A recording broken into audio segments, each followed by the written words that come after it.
finally getting a sense of the rescue operation that, as you Jesus. mentioned, is currently underway on the Patapsco River. Those lights that we were showing you over the past couple hours, it does look like they are uh, police boats, first responder boats that are in the water on this rescue operation trying to find those people. As you mentioned, sonar has picked up that there are cars in the water and they're trying to rescue people who could still be inside. And as we zoom in on the ship, take a look, Casey. You can see chunks of the bridge, the key bridge that tumbled down toward the water, still on the deck of that shipping container.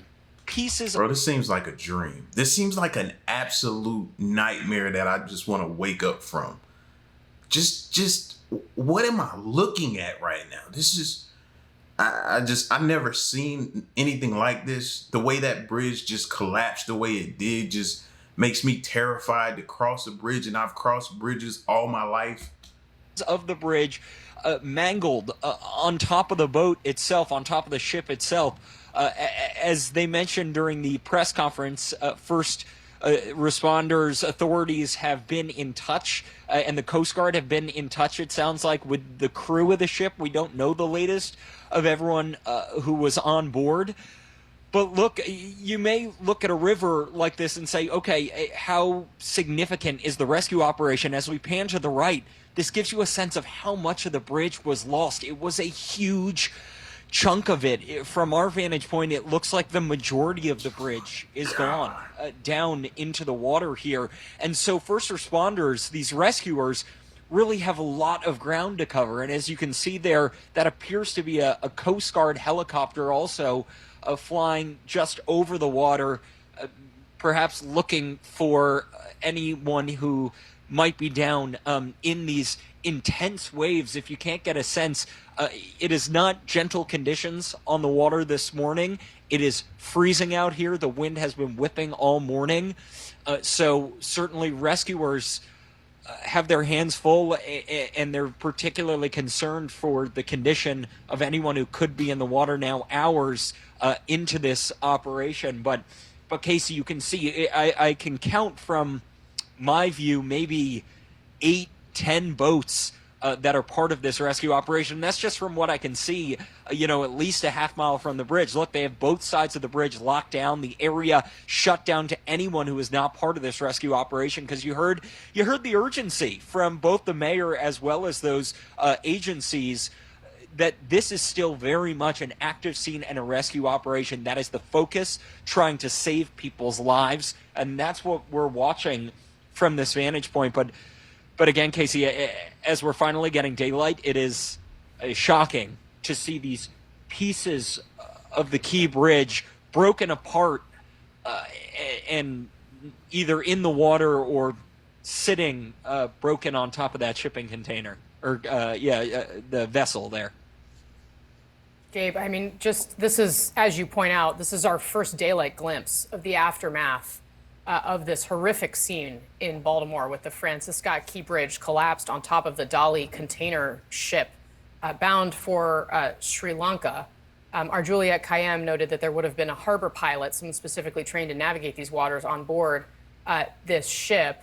Underscoring again, officials tell us there's no indication of terrorism. Chief Wallace of the Baltimore City Police Department, not Baltimore County, I misspoke earlier, the Baltimore City Police Department, telling us the efforts right now are on the search and rescue, as they really are racing against time to try to get anyone impacted by this out of water that is so cold. Our Derek Van Dam told us that human survivability is only around 3 hours or so in water that is the temperature, the 48 degrees temperature that we understand that water to be. Again, this. And that was the first thing I thought about, was terrorist attack. I was like, yo, when I saw this, because I didn't see it until I woke up this morning. And the first thing out of my mind was like, oh man, it's going down. They done took out a bridge. It's happening right now. That's what I thought.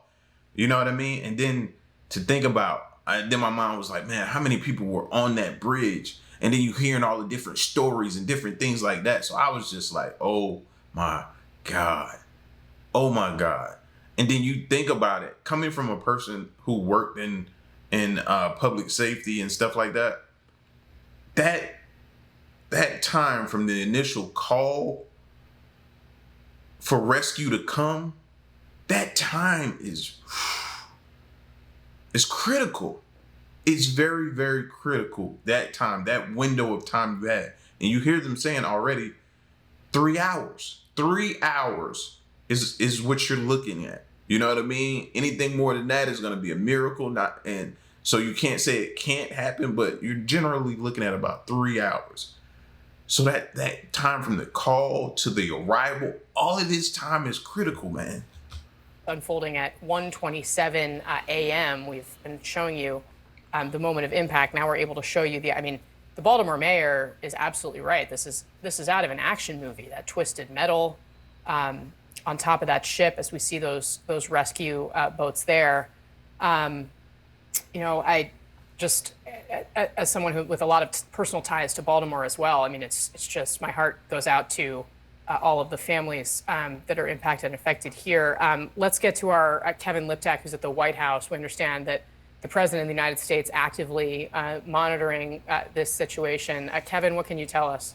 Yeah, certainly White House officials, like the rest of the country, absorbing the totality of destruction as the sun comes out today. And we are hearing from White House officials who do say they're closely monitoring this incident. And I think the most important thing that we've heard from the White House this morning is telling us that there's no indication of any nefarious intent, terrorism or otherwise. And we obviously heard that from the local officials as well. But certainly as we start to piece together what exactly happened here, that option it seems to be off the table. As federal law enforcement begins to engage, we are hearing from a White House official that there's no indication of nefarious intent. What we have also heard from the White House is that the Coast Guard is sort of taking the lead in terms of the federal response at the moment, in terms of the search and rescue for those who remain unaccounted for as part of this. And obviously White House officials are in touch with officials on the ground there. And you heard a number of officials in that press conference just now saying that they had spoken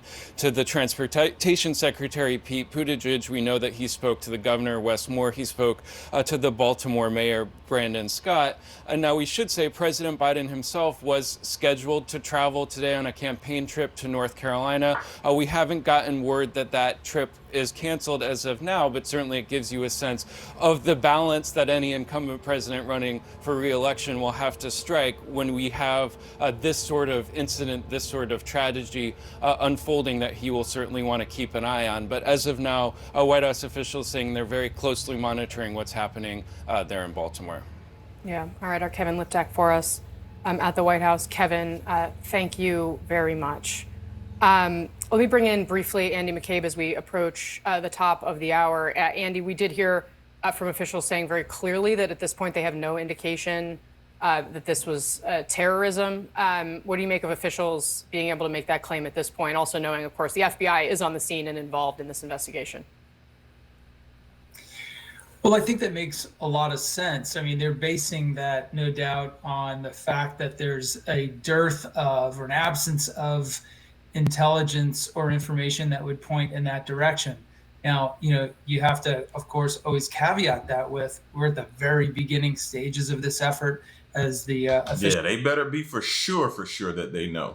Officials there in the press conference indicated, 99% of their focus right now, if not 100%, is on rescue and recovery, like identifying victims and pulling as many of those folks out of the water as quickly as they possibly can. So you don't really know where things are going to go after we get through this phase and they make more substantial contact with the individuals on the vessel. They're actually able to sit down and start asking some questions about how this whole thing happened. As we've said, as we've discussed earlier this morning, Casey, it's, entirely more likely that there are mechanical failures or mistakes, incompetence, failure of training, things like that, human error that were behind this. Those chances are all far more likely than intentionality, some sort of sabotage or terrorism. I'm sorry. And blame this on my ignorance. of not having any type of structural or architectural background or anything like that. Blame it on that. But just looking at the way that bridge collapsed, man, I'm just thinking like, man, is it supposed to be that fragile? Is it supposed to come down like a house of cards? Is it just supposed to, you know? And then my mind thinks, again, it's like, okay, was it a terrorist attack? Because maybe they hit it at the right structural point to make the whole thing collapse? Or is it just bad design of a bridge? And then I'm thinking about all the times I've rolled over bridges and often thought, nah, this thing should be built. If anything is designed to hold, it should be this. It should be this. So it's a whirlwind of things going through my brain. And I think it's good that we're hearing from officials that they're considering that, but at this point, they have no indication that that's the case here. I'm sure if we asked them the follow-up question, they would probably also say they have a long way to go before they have a solid understanding of exactly what led to this horrible event.